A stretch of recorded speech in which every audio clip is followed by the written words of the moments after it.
right. Good Wednesday morning. So, as the world turns, or should I say, as the soul cauldron turns, or stirs is probably a better word. Yeah, a lot of stuff going on here. We have a lot of astrologers are mentioning, and I'm going to mention it too, is Mercury is coming to a conjunction of Mars. Now, this isn't, a rare occurrence. It happens quite a bit. Again, Mercury and the Sun, appear to go around the Earth, which is really us going around the Sun every year. So, but the Mercury-Mars conjunction aren't quite so frequent. They happen quite a bit, about every year, year and a half. Can go a little longer because Mars is quite slow. Mars takes 2 years to go around the chart. But when Mercury and Mars come together, I always call it the Bickerfest line. I don't know if you've noticed, but people are a little more intense in terms of tempers or, debate is very intense with Mercury Mars. I've noticed it around me. And also, you really want to watch driving. Why? Because Mercury is the general significator of transportation, communications, all this type of stuff, right? And what's it doing? It's conjuncting Mars. So, and also you find debate or just in general people responding. You might find things are just a little snappier than they normally are. And that's what's going on. Now, this Mercury-Mars conjunction actually goes on very slowly all the way up until the 19th of this month. So we've got about another 4 days before this actually comes together. So it actually happens technically on right about 2 minutes before noon, 11:58 p.m., if you will. Or I'm sorry, yeah, no, it's p.m., not before noon. It's before midnight on the 19th. So, this is intense. I always find when these happen, be careful driving, watch road rage, especially because people can tend to get a little bit testy on this. So, and also, you got to remember, it's happening in the background of a lot of attention in the world right now. This is what I've been mentioning, this Uranus going over Alcyon by the end of the month, which is the 29th. Somebody also mentioned the 3-eye Atlas being close to the Sun perihelion right around the 29th, and I believe that that's true. I haven't been following that quite as tightly as a lot of other people. So a lot of people on the internet are talking about that. But it's interesting how that is very close to when Alcyon conjuncts, or I should say Uranus conjuncts the fixed star Alcyon. So it's right around the corner. And, again, what do we got going on here? A lot of intensity, the government shutdown, right?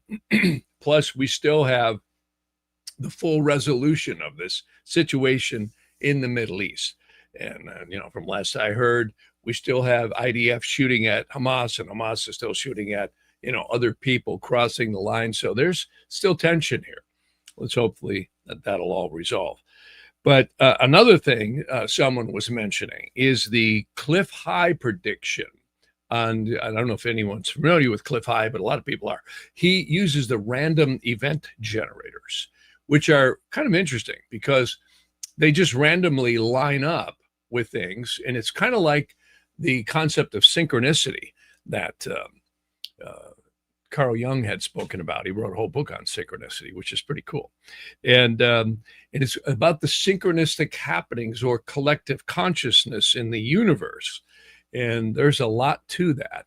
And he's making a prediction that Trump may be, in trouble. And of course, someone else made I won't mention who, but someone else made a prediction that Trump was going to get killed on this last Israeli. In fact, I was actually asked an interrogation on that. Oh my God, Trump's going to be assassinated going to Israel and Egypt. And I cast the chart and said, no, I don't see it. Well, he's back and he's already doing 10,000 other things like he does, right? So I don't get that he's going to get assassinated. If they do it, I keep getting it's not going to be the normal way with a bullet to the head or the chest. It's more going to be some subterfuge thing where they'll try him with poison or getting to him on some inside way. Now, I could be wrong, but that's what I keep getting. And I don't get that that's going to happen to him. And, a lot of people hate Trump. A lot of people love Trump, right? So I don't want to get into the middle of everyone's politics because, oh my God, that gets insane, doesn't it? But I will say this, looking at Trump's Kalachakra dosha, which I have mentioned many times is one of the most fascinating types of quote unquote Vedic astrology. It's really an ancient system of Nadi astrology and Jyotisha. Jyotisha means the science of the light of the soul. And the Kala chakra is not easy to understand. I've been circling that fire for probably close to 40 years, and I'm just beginning to really get some aha moments here. They say it's one of the most ancient types of dosha systems. And for anybody not familiar, a dosha system is a time lord based on the lunar mansions of the moon. And this is where the figure 8 of time comes from. And, you know, I'll put a couple of quotes up here. This is Albert Einstein. And I thought this was kind of interesting. I didn't know he made this quote. I just read this morning. It said, astrology is a science and contains an illuminating body of knowledge. It taught me many things. So what does that tell you? Einstein must have studied astrology, and I'm greatly indebted to it. Geophysical evidence reveals the power of the stars and the planets in relation to the terrestrial, which is, of course, the Earth. In turn, and it says in turn, but it should say in turn, astrology reinforces the power to some extent. This is why astrology is a life-giving elixir for mankind. Albert Einstein. Yeah, I actually typed that in there, and I didn't realize I had a couple of typos, but I said it. So, but it's interesting, anyway you cut this, that Albert Einstein, and I can't prove that he said that, but he was quoted saying that. And, you know, I find this oftentimes, you know, in public, everybody's like this with astrology. Oh, no, don't talk to me about that stuff, right? But in secret, they're totally enamored with it. And of course, one of the most famous is J.P. Morgan. Millionaires don't use it, billionaires do. So that's definitely been around a long, long time. Even myself, I have to say, my first exposure to astrology was in the 70s. And my mom is, you know, my mother's looking at all my girlfriends, you know, not that I had that many, but the different ones that wouldn't work out, you know, because we all went through that, right? And what happened, well, not all of us, but some of us.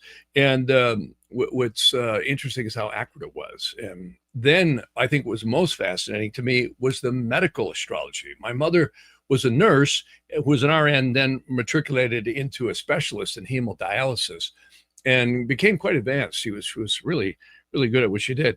And she was showing me things on health issues that related to the cycles of astrology and also how we can analyze potential energy imbalances in our health, which is really fascinating. So anyways, a lot of interesting stuff there. So back to, and boy, I have to tell you, probably in the mid 80s to early 90s, I started becoming really exposed to some of the ancient stuff that was applied to medical astrology. Absolutely fascinating. You know, I can't practice medicine. I can't tell anybody what to do, but I can certainly tell them what, you know, the chart says, and then they can take that up with their doctor or whatever else they're doing. You know, apothecary, which is the treatment of herbs. And again, I've always said, I am such a fan personally from what I've experienced with reflexology. It's magical. I mean, absolutely magical what I have eliminated without surgeries and pharmaceuticals with reflexology in my life. And, you know, I've had some really chronic injuries with flying off of horses, motorcycles, cars, you name it. Like I said, I grew up in northern Wisconsin. It was like Dukes of Hazzard up there. I think I bounced off of everything on the planet up there. And most of us have, you know, when we're younger, we can get pretty spry in our teenage years and early 20s. So that's been such a help to me, and very, very interesting stuff. So one of the things that I wanted to also say, and a lot of people are mentioning this in the astrological community, is Pluto just went direct on the 13th of October, just 2 days ago, about a day and a half, technically. And what does that mean? Well, Pluto is always the planet I find of destruction and, you could say, transformation.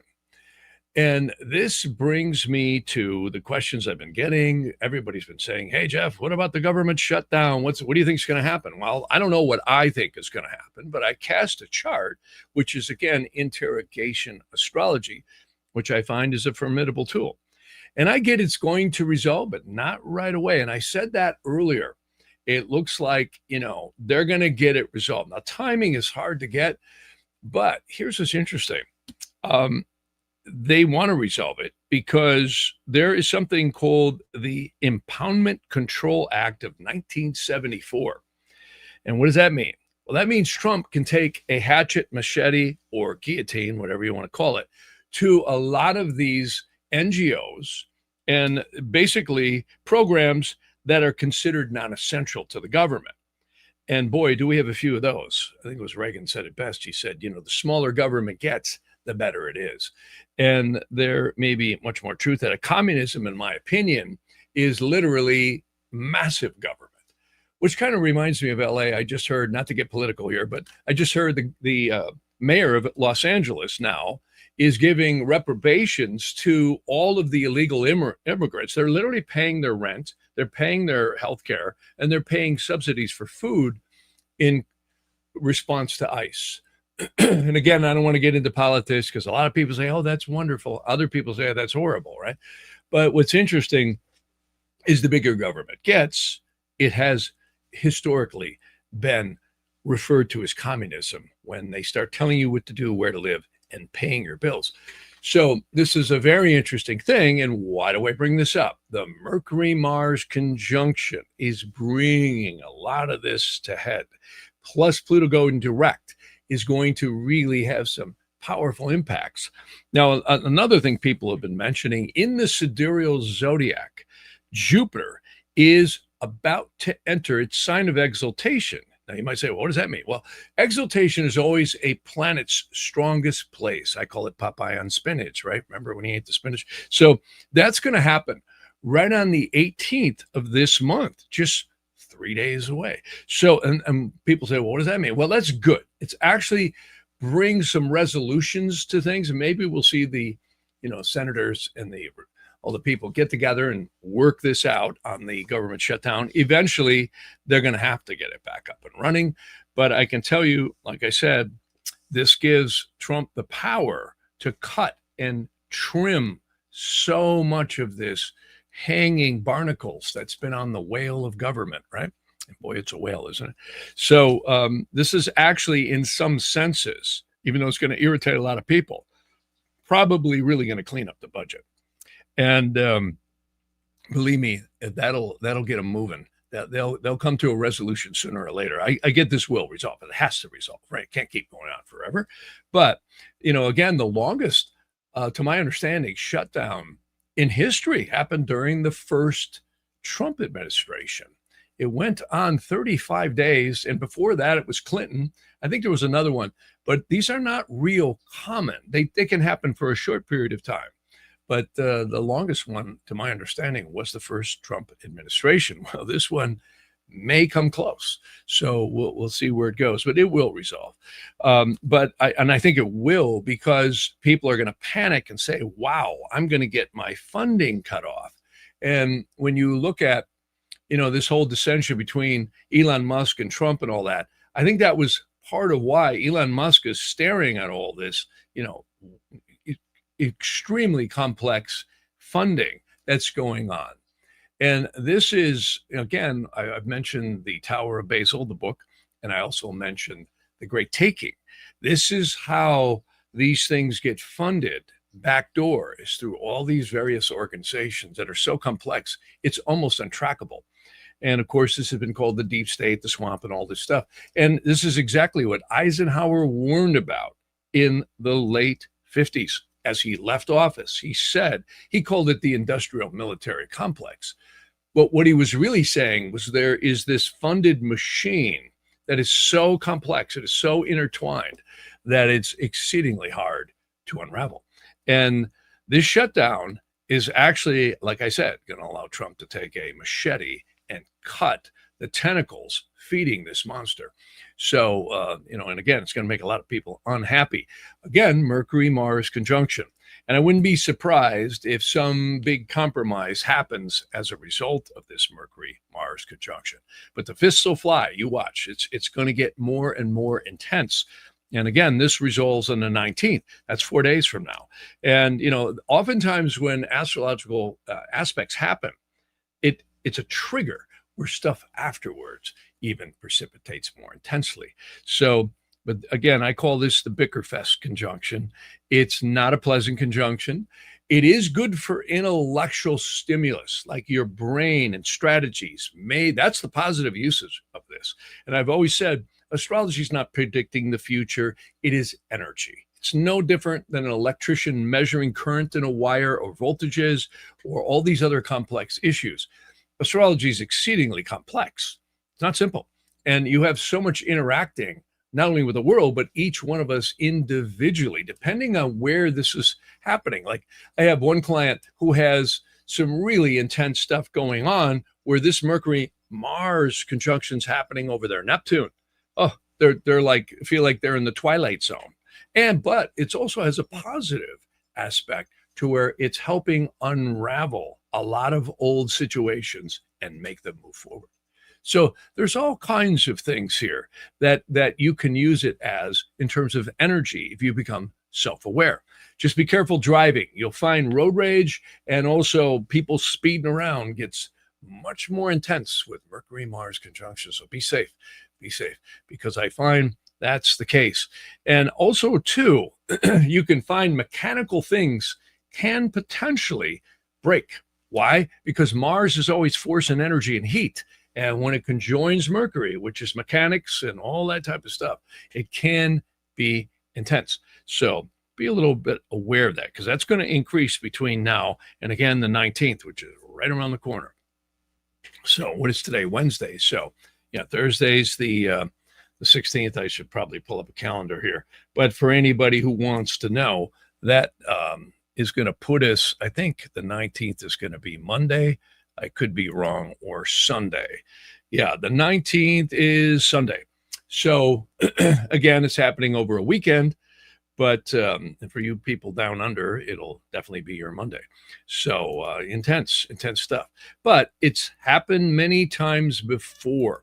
Now, another thing I wanted to mention, because people have been saying, well, what do you think of this Jupiter going into sidereal Cancer? I think it's really good. I mean, Jupiter always brings upliftment. Jupiter is the planet of expansion, growth, and all that, but it doesn't stay there long. See, Jupiter will actually station and then go retrograde right about November 11th.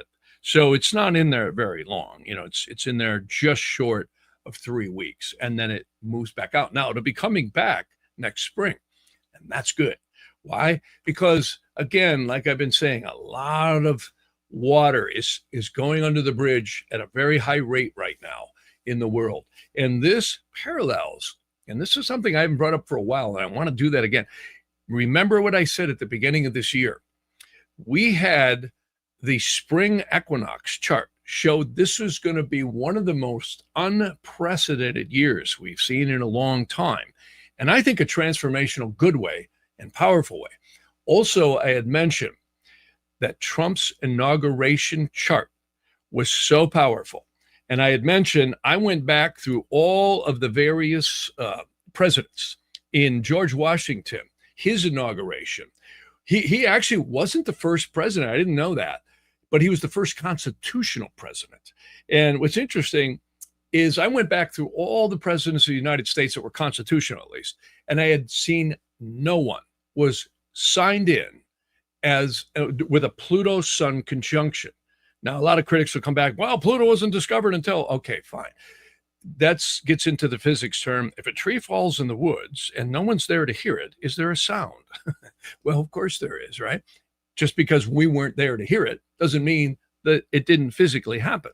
The same thing with Pluto. Just because Uranus and Pluto and Neptune weren't discovered until recently, right, just last century in the end of the 1800s, does not mean that it didn't have an effect. So even though, the Washington was signed in, I believe, in the late 1700s. So it and I forget the exact date, but trust me, it was there. And I went back because you can actually track Pluto back thousands of years if you want, if you have the ephemeris, which is interesting stuff. I actually tracked Neptune and Saturn conjunctions back, and it's many, many thousands of years before it's ever conjoined in the first degree of Aries like it's going to do in February. So this is a really powerful time on the United States of America, which I think has a ripple effect out to the rest of the world. Why? You've got the petrodollar. And trust me, when Trump went over to Saudi Arabia and Qatar and all that, that was the owners saying, let's reestablish the petrodollar. So, and also the USD. So I think we're going to see transformations that are going to happen that are going to be so far off the charts. And I also might mention indictments. And that's something that's been kind of swept under the table because people have been, focused on this peace deal over in the Middle East, which even the staunchest critics of Trump have been going, well, that was pretty good. So we even got the talk show host to say that, which is amazing. Think about that. That right there is unprecedented. That must be the Pluto going direct. Anyhow, the bottom line is what we're seeing in the other side of the fence, which is, and I mentioned this at the beginning of the year, these indictments, Comey, you're going to see so many others right up to Clinton and Obama. I think you're going to see things get really intense as this year bears on. It's just starting, but trust me, that's going to really become intense. And again, a lot of people have said, well, nothing ever happens. They never get, any recourse for what they do. I'm not so sure that that is not the case here. We're going to see, again, Trump's inauguration had the sun, which is indicative of the leader, conjuncting Pluto. What does it mean? Total transformation of the way the government operates. And obviously, it's not going to restructure the government, but I think you're going to see so much stuff that's hanging into the government and affecting it be altered. And I think this shutdown is going to have far greater effects on the big picture than anyone's going to be fully aware of. So, and again, we only know what the media tells us, right? And what we get reported. But I think we're seeing transformations here go on that are going to be unprecedented. And I think it's going to go right up to the Fed. And that eventually, and again, I've mentioned this before, and that was another question someone asked. What about the tariffs? Do you think the tariffs will resolve? I do. I did cast a chart on that. And I can tell you my opinion is I think it will resolve. And it's complex because you've got so many countries and so many different things going on. But I think what's happening is this is, again, what I just mentioned, a restructuring from what I can see based on the astrology for the United States. See, the United States just went through Sati Sate, which is the 7.5-year transit of the Saturn over the moon on the United States. And I don't care which Sibley chart or other chart you're using, that is the case. And what does that mean? Well, this happens about every 30 years, but you'll notice every 30 years, some pretty big things happen. And I think you couple that with the fact that we've also got a Nadi progression, which is, astrology uses many different timing elements, that of Jupiter that's hitting very powerfully on the United States. That actually started just about a year and a half, 2 years ago. So very, very powerful. So yeah, someone's mentioning here the petrodollar 2.0 with Venezuelan oil from the back street. Yeah, you bet.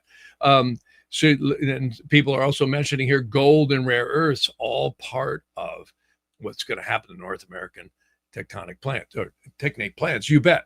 And this is something that's been quietly mentioned. And apparently the Supreme Court has approved something that Congress back in I think it was 1878 or 1881, I don't know the exact date, but they had pretty much capped off, the central bankers had forced this to be capped off all the resources of the United States. Because it's very interesting how you take the amount of gold and silver and rare earth minerals that are in this country, and it's all tied up legally. You couldn't access it. And I think that's going to start unwinding here. And if that does, and the tariffs combined is what the central bankers don't want. They don't want that. They want a country that's subservient to their input of flow and money, which is really backed by nothing but their word. So, this is hard assets that's going to be coming in, and I think it's going to be really quite interesting. So, a lot of people are mentioning some good comments here about this, and and someone's saying, I want to see all the new medical technology come out. It's interesting. We've heard a lot about med beds and all these things, the scalar technology. And I think it's not there yet, but I think it's going to get there. But what's interesting to me is I have found reflexology and herbs. I mean, we're all going to get old. We're all going to have sicknesses. We're all going to have ebbs and flows. And we all have certain genetic things that, need to be compensated for. But I can tell you, I have found a really great efficacy in that whole area. I mean, the herbs are amazing, cleansing the body of parasites. You got to be careful with that stuff. If you're on meds, don't do it unless you talk to your doctor. But parasites are probably the most destructive thing I have seen that everyone should cleanse themselves of. Good old-fashioned wormwood grows right in people's gardens. Walnut hull tincture, which comes from the black walnut hull tree, and good old cloves, just, the same cloves that everybody uses at Thanksgiving, right? And the old ham and all, whatever else they do, right? So cloves are magical, kills the eggs. Walnut hull tincture kills the intermediates, and the wormwood kills the adults. So really amazing stuff. And that's just some things. I always mention a book called The Parasites, the Enemy Within. And it just came back on the market. It was by Hannah Kroger. And you can look it up on Amazon. Parasites, the Enemy Within. One of the most definitive books I've ever seen on parasites. And it was written back in the 70s. And if you go back to the 1600s, 1500s, even the 1100s, I'm reading books of these ancient astrologers. They all knew that this was so critical. And, and I don't care if you're a carnivore, herbivore, vegan, whatever vor you are going to get parasites. Everybody gets them. If you live on planet Earth, even your whole gut is full of bacteria. Some of it's very good and we need it. But this whole planet is just teeming with energies and life. And some of it's very good and some of it can be very destructive. But I think cleansing the body of parasites, I always tell this story. I had a friend of mine, he just passed away, but 30 years ago, he came up to me and he says, Jeff, I got these huge tumors all over my legs and my abdomen. And he lifted up his pant leg and I went, oh my God. I said, Walt, you got grapefruit sized tumors, right? So he went to the doctor and the doctor wanted to cut them all off. He got on wormwood, walnut hull, and cloves. Within 2 weeks, they were down to golf ball size. Within 3 weeks, they were almost just little bumps. And within, I think about 6 weeks, completely gone. And he lived to an old age, so he just passed away here. That was 30 years ago. And I've seen these things so often. I actually had my grandmother on wormwood and walnut hull tincture and cloves, cleansing not only her kidneys, but also that was for parasites. So, and there's so many great cleanses. And these are natural herbs that are grown on the hillsides. This is what the biblical texts say. They say there is an herb to kill every ailment. So it's magical what we have available to us. And even the pharmaceutical companies will often refine these herbs or compounds within the herbs and patent it and make a pharmaceutical. Now, some of them have really saved lives. I'm not totally anti-pharmaceutical, but most people complain that there's a lot of side effects. So they can really save lives sometimes. But the magic of herbs is this slow thing. You just got to be careful with herbs. You cannot combine them with pharmaceuticals. And it's kind of good to get guidance. You really want to find a naturopathic doctor or do a lot of research. And it's so awesome about the internet today is tons of research available. And I highly recommend that. But absolutely amazing stuff. So yeah, somebody's mentioning here the $37 trillion of so-called debt, right? It will be eliminated through crypto. Yeah, crypto. And I also think the natural resources and energies that are in this country, as well as others. Oh no, I can tell you in 1913, we literally got taken over. I think we were taken over before that. Personally, they don't go away, and they're not going to go away quietly. Again, I've played this guy many times. I really liked Aaron Russo. If anybody doesn't know who he is, he's the guy who did the movie Trading Places with Eddie Murphy and Dan Aykroyd, which was a great movie, a really funny movie. If you haven't seen that one, got to watch that one. And talk about money. There's the power of money right there. But great movie. But Aaron had mentioned that, the bankers, he had actually put out a documentary that was incredible. It's called From Freedom to Fascism. Can't find it anymore. I notice it's gone. And what a great documentary. But this is a statement he made about the bankers. If you ask 100 people on the street, what kind of government is America supposed to be? 99% of them will tell you a democracy. America is supposed to be a democracy. But that's a lie. That's an illusion. The word democracy is not written into the Constitution at one time. It's not in the Bill of Rights. It's not in the Declaration of Independence. The Founding Fathers hated the idea of a democracy. They thought it was the worst form of government there is. And I agree with them. Because in a democracy, 51% of the people control 49% of the people. If you're part of the 49%, you're not free. America was founded as a constitutional republic. And in that constitutional republic that we have, 99% of the people can't take away the rights of 1%. You have your rights because you were born with them. You have God-given human rights that nobody can take away from you. The government, the majority, no matter who they are, I can't take away your rights. And that's what our founding fathers gave us. But the psychological operations that they do to us, they make us believe that we're a democracy and that majority rules. You see? And they want you to believe that. Because then they tell you this poll says this many want this and this many want that and this many want this. And it doesn't have anything to do with anything. The real problem is the banking industry and the bankers in this country. That's where the real problem lies. That's the root of our problem. Well, that's why we've lost America. Well, and boy, was he right about that. And, this is interesting because Woodrow Wilson, he's the guy who rubber stamped in. And there's a lot of mysteries around Wilson. He's similar to Biden in some senses. They say they poisoned him, that his wife was running the place and he was just kind of doing what he was told and in the shadows at the latter part of his presidency. So very interesting stuff. I think it was, JFK said it best. He said, "It appears the office of the presidency has been being used for something it wasn't intended for." Now, I don't want to get into politics, and this may sound like I am, but what I'm trying to say here is the astrology shows we are at major transformation point. So whether you love Orange Man or hate Orange Man, I think we're seeing transformation here based on the astrology that is going to be unprecedented by the time this 4 years is done. And the talk show hosts and the media can say whatever they want to say. The astrology says that's what's happening. So it's very powerful. So fasten your seatbelt, folks. I think we're going to see a really interesting future. I really do. And it's just get your popcorn and cotton candy because it's just getting going. So it's right around the corner. So anyways, I want to take a little bit of look here at what everybody's saying. Oh, yeah. Someone's mentioning pine spirit oil was used back in. Oh, my God. I love that stuff. I got mine right here somewhere here. But yeah, pine spirit oil. Can't say enough about. You can use the red pine oil. You can get that online. Really good. That helps get rid of parasites, too. There are so many things. You just got to be careful and research that you don't damage yourself. And if you're older, go follow, the kind of recommended dosages. But herbs are amazing. They're absolutely stunningly amazing. I'm telling you, they wanted to take my grandmother's kidneys out when she was 75 years old. This is back in 1982. It's a long time ago, over 43 years ago. And I took her to the doctor. "Mrs. Harmon, you've got to have those kidneys out," right? So on the way home, I said, "You want to try something, grandmother?" She says, "Yeah, I'll try anything."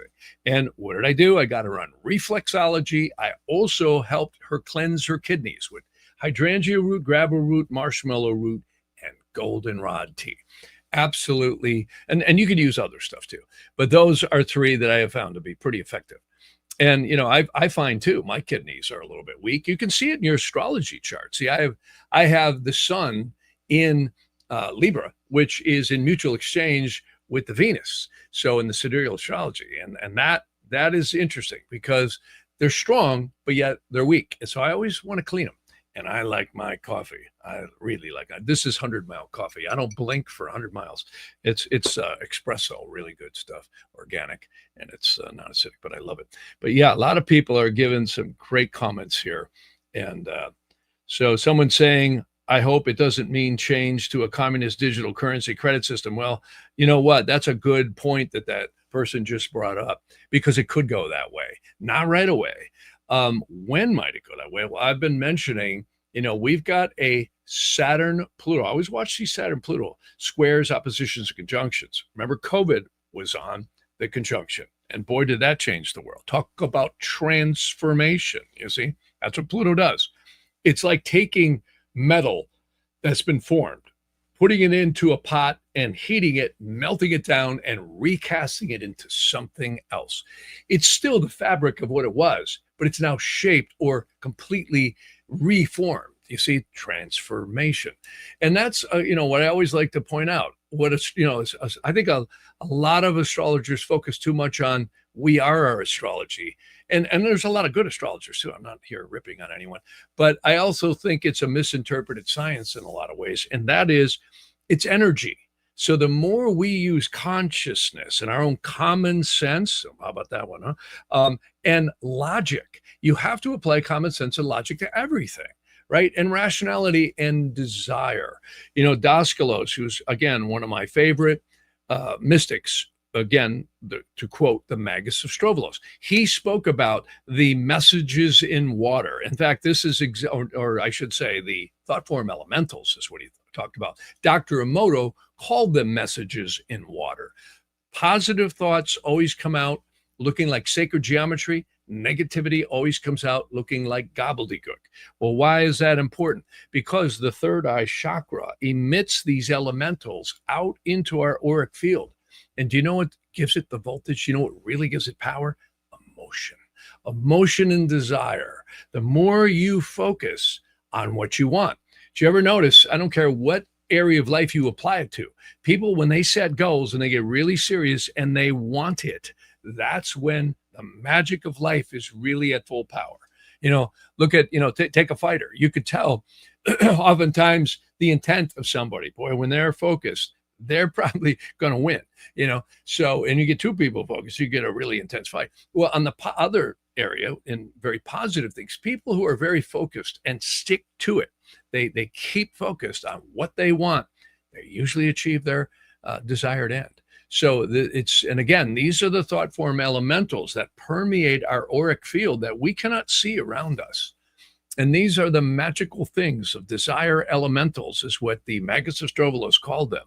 They're literally, he called them desire elementals. We also can have negative elementals. When we get depressed or angry, we permeate the aura too with negative stuff. In fact, many people have taken aura pictures.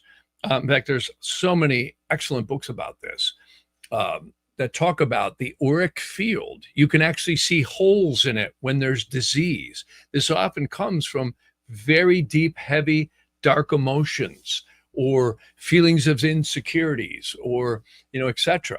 This is why people who have a very focused drive often have an aura around them that just, you can feel it. So this is something to always pay attention to, is our thoughts, no matter what the astrology does. What's good about the astrology is it tells us the energy that's affecting us as we go down this road of life. Again, I look at astrology as the map. You don't ask the map where you're going. You look at the map to see how to get there, you see? So everything comes back to consciousness and desire. What's great about the astrology is it gives us confirmation of the terrain and what might be in the road ahead in your journey. And that's what's important, because every road will have its challenges and its good points. Take a trip somewhere, you'll see it. You'll hit rain, you'll hit snow, or you'll hit something, or an accident, or whatever, right? Or you may just have smooth sailing. And I always kind of like to look at that radar screen. That's why we look at radar. Oh, here comes the rain, right? Oh, it's going to be sunshine for 3 days. That's more the way I like to look at it. And I think it's a healthier way to look at it, because it puts you in the driver's seat, empowered by your own desires, your own focus, and your own goals, which is absolutely the key. Absolutely the key. So anyways, a lot of great comments here. I don't have a lot of time again today. I can only stay in these about 40 minutes to an hour tops. But anyways, yeah, so someone's talking about woo. I have always thought maybe I have holes in my aura. That's an interesting topic about the auric field because it surrounds the body in a very magical way. They actually say there's 5 layers to the aura. And what's interesting is the physical sheath, which is these mitsus we call bodies, right, which are very important to maintain. And that is, you could say, the genetic effect of the spirit into matter. The next layer out, some call it the etheric double. That's a phrase the Magus of Strovolos used, which I kind of like. And that's the one that appears to get a lot of holes in it.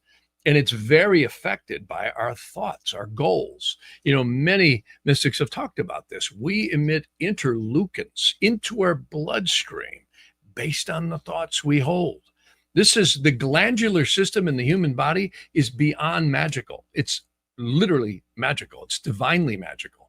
When you have positive, happy, expectant thoughts, you are producing interleukins and various different chemicals in your body. I don't think any laboratory could fully measure. It's really magical.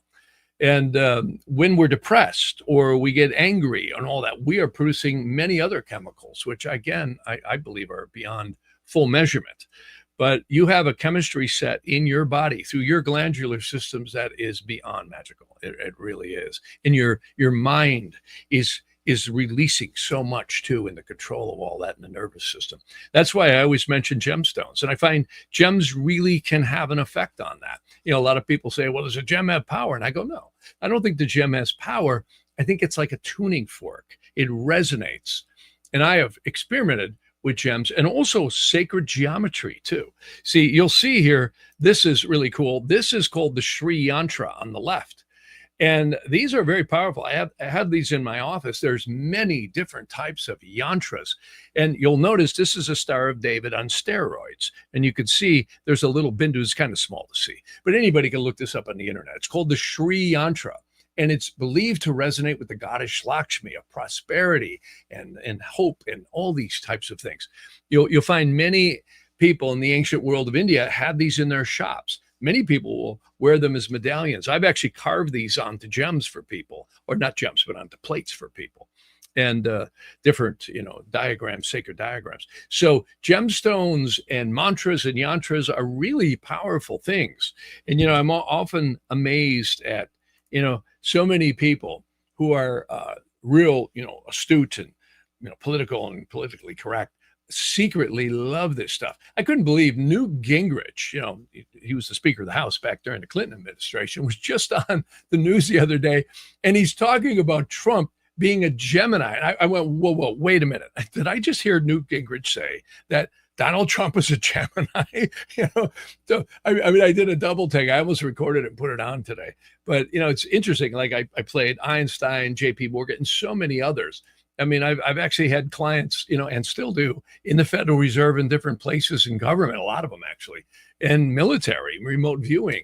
These people really know that the occult is so much of an undercurrent of who we are. It's a divine planet. And a lot of mystical, mysterious forces are going on here that are very, very magical. So anyways, a lot of great comments. Again, I always apologize that I can't spend the time. I put them on the screen here so I could catch them going by. But somebody saying, I bought a beautiful snake biting. It's idle for my inner choice. That's hard for me to read here. Let me see. I bought a beautiful snake biting its tail for a heart chakra. Ah, I see. Yeah. Isn't that interesting? Yeah. The serpent is often used in astrology. In fact, the eclipse points of the moon are called the head and the tail of the serpent. And there's, an interesting 13th sign of the zodiac. I mentioned, I always get around astrologers. Well, I'm a siderealist. Well, and that's the only real zodiac. And then I get around these other people. Oh, no, the tropical one's the only zodiac. Well, I got news. My opinion is they both are. And there's many, many other zodiacs. And to mention the snake, there's a 13th sign that's very mysterious called Orpheus. And that one has always been mysterious. People say, what about that 13th sign, right? Well, it's believed to be at the foot of Scorpio in the sidereal zodiac. And it's now beginning, quite possibly, as we process through these sidereal signs in the sidereal zodiac, that it's opening up a little bit more. So consciousness, I think, is on the rise, even though it seems to happen funeral by funeral. But I think it is growing. And I think longevity, and I think the future of humanity is always going to keep progressing, because no matter how insane we get, and we are all insane in some ways, right? And the minute you admit that, you become more sane. That's what I find. If you realize we're all operating on half insanity and half sanity, then I think you become more rational. But anyhow, the point is that as we progress, I think consciousness will keep expanding till we get to that galactic center, which they say is going to be right around 11,500 BC, give or take. No one knows the exact day, but really, really, really cool. So anyways, so many great, someone's mentioning the same with Rahu and Ketu. Right. Rahu is the head of the dragon and Ketu is the tail. In fact, that was the ancient legend of the serpent. In fact, the legend in the Vedas was that God was giving the immortal potion to all the angels and the planets, right?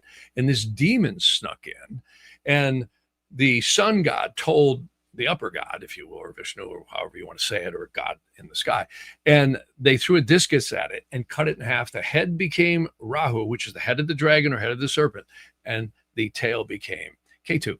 And what's interesting is that's when the occultation or darkening of the sun or the moon happens in relationship to the earth, because they line up on the ecliptical plane in their orbits, meaning the sun and the moon and the earth. So, and again, the Babylonians, way back to antiquity, probably farther than anything we have documented, because everything gets destroyed in wars and floods, but they all knew that these eclipses had huge effects. I mean, look at Charlie Kirk, he's murdered on that whole thing.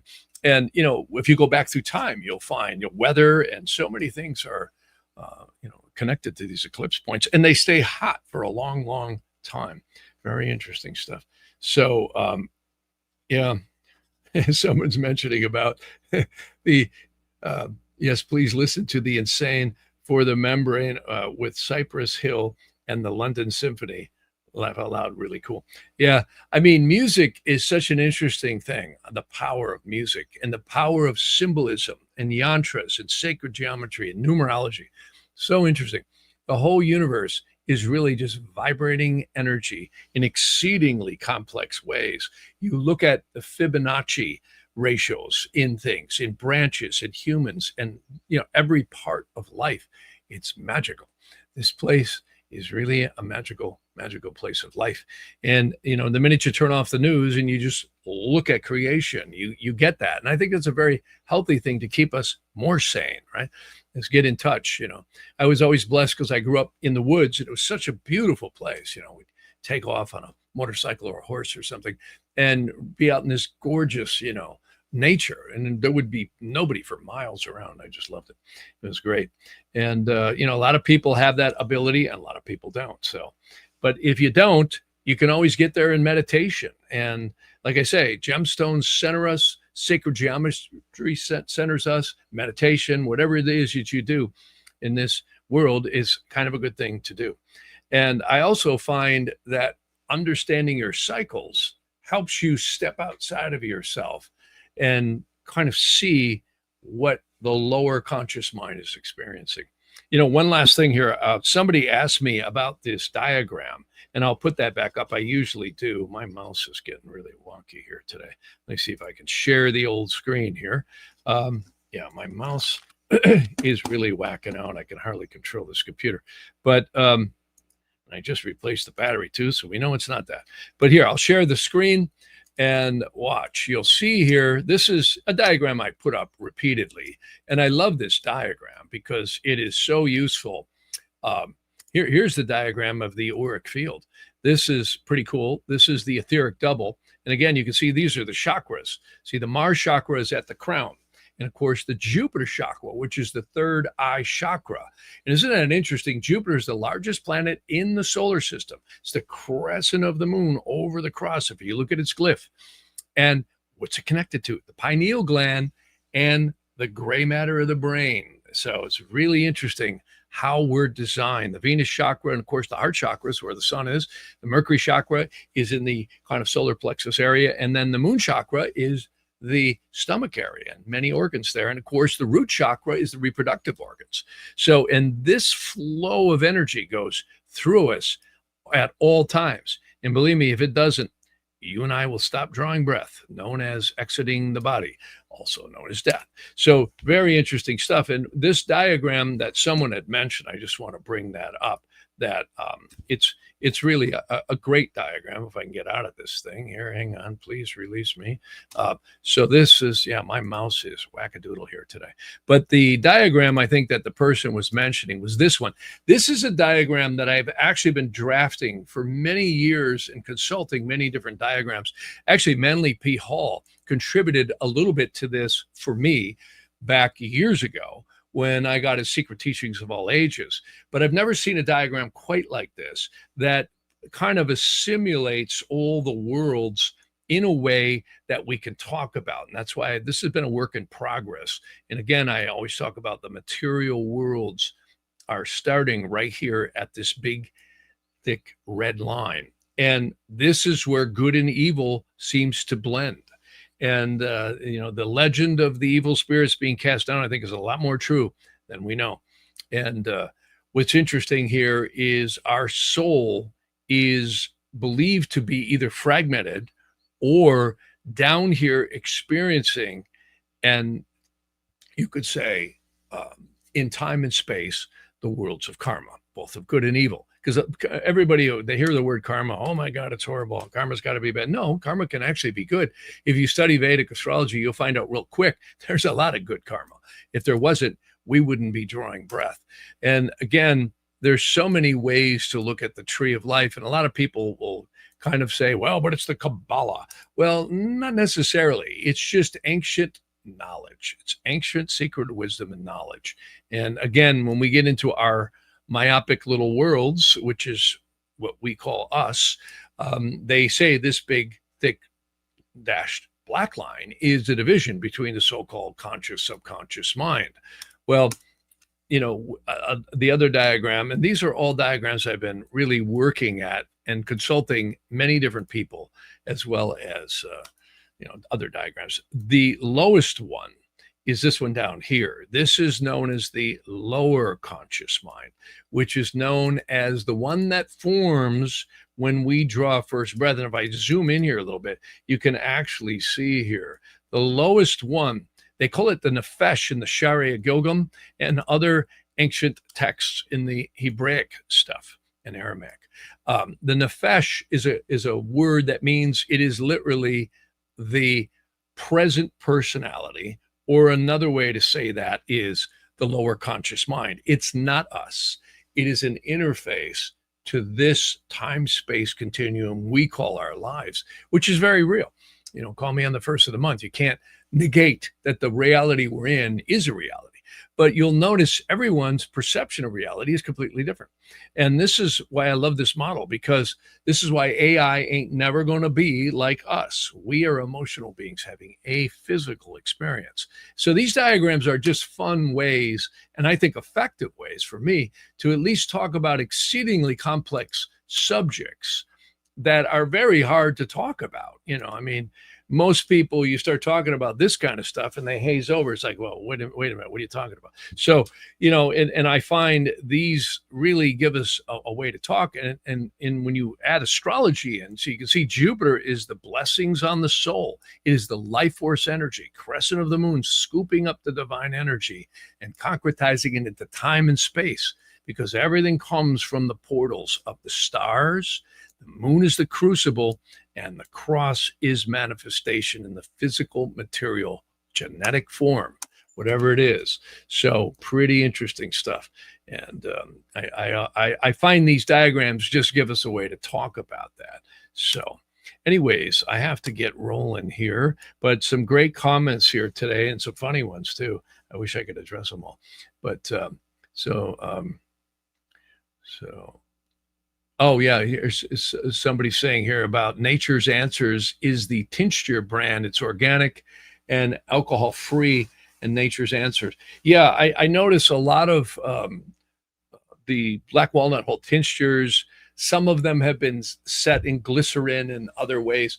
I have to say, my experience is, if you don't want alcohol, then use the other ones. But I find the strongest is when you have it in grain alcohol and it leaches the chemical out of the natural fluids out of the black walnut hull tinctures. You got to do it right when they're in the fall, when they're green, and very, very powerful to use. But yeah, use whatever you want. I'm not here to tell anybody what to do, that's for sure. But yeah, fun stuff. A lot of great things here. Somebody says, yeah, you mentioned it on 108 question. I say in Playa del Carmen this season. Oh, I don't know what that means. But yeah, 108 is a very interesting number. That actually is the number of lunar mansions and their divisions. See, there's 27 lunar mansions, and if you multiply the 4 divisions called padas in there, you get 108. That's why all these Japa Malabit strings have 108, and 108 really reduces to 9, which is spiritual completion on the physical plane. So I don't know if that's what they meant, but that's cool stuff here. Yeah, someone's saying Dr. Morse uses astrology in making his tinctures. Oh yeah, that is so cool. And I mentioned that last podcast. You can use astrology for planting and harvesting. It's absolutely amazing. Not only just the moon, but you can look at aspects that are really cool, and a lot of secrets to that stuff. You bet. And not only planting and harvesting, but administering. Really interesting. If you get into some of the old apothecary / astrologers, everyone knew Nicholas Culpeper as an apothecary, but he was an astrologer. I know, I have his books. And he was one of the later ones in the 1600s. You start rolling back here to the 4th century and earlier, stunning. Ptolemy, Hippocrates, he's the guy who actually established in 300 BC, established the efficacy of the tropical zodiac. And again, I really try to bring astrologers together on this. Don't throw either zodiac out the window, because they both are applicable when you use the right techniques. And again, I'm not inventing this stuff. I'm going back and hitting some old documents that are breathtakingly. Again, I think the coffee was better and the food and the air was cleaner, because these were some smart people doing astrology without slide rules, without computers, calculators, or anything else. And they were doing it from ephemeris. Where did they get this knowledge? They certainly didn't get it sitting on mountaintops and camel tops or camels and looking at stars. Not a chance, not that kind of detail. So this proves angelic and or extraterrestrial, and maybe both, bringing this knowledge into humanity. It's one of the oldest sciences. And even Galileo, and you take Newton, they're all, they were scientists, right? Well, they were astronomers, which was astrology. Prior to the 1700s, that was a generalized term, and they probably did that so they wouldn't get hung by the church or burned at the stake. But it was astronomy was considered one and the same with the interpretation of life on Earth and the effects of the astronomical effects on Earth. Again, one of my better examples here, and I'll show you here, is, and I've played this many times before, but I'll do it again. This was Benjamin Franklin's. He had basically had what he calls Poor Richard's Almanac. And again, this is what gave birth to the Farmer's Almanac. And again, today, the Farmer's Almanac works because it's not astrology, right? It's just general interpretations, but it's all referenced by the spring equinoxes, the summer solstice, winter solstice, that they take into account. And see, that's what the ancient astrologers would do. They would literally cast birth charts for the world at these critical points, which is the spring equinox, summer solstice, fall equinox, and winter solstice. And boy, they are powerful. They really are. You can't deny it. Whether you're a siderealist or a tropicalist, they are exceedingly powerful. It not only affects the seasons, it affects energies in so many interesting ways. So very interesting stuff. So I got to roll here, and I appreciate everybody joining me. And we'll see what happens. Be safe, be well, because this Mercury Mars conjunction can actually be positive if you focus your mind and get stuff done that intellectually needs to be done. It can actually be very invigorating. The other flip side is watch you don't get into the bicker fest mode, which is arguing with everybody or road rage or, violence and stuff like that, because it can get intense. But overall, we'll get through it. We always do, right? We're all drawing breath, and we've probably hit every aspect you can hit in the inner planets almost every month or every couple of years. So the outer planets are totally different. But everybody take care. I'll see you on Sunday. Thanks for watching.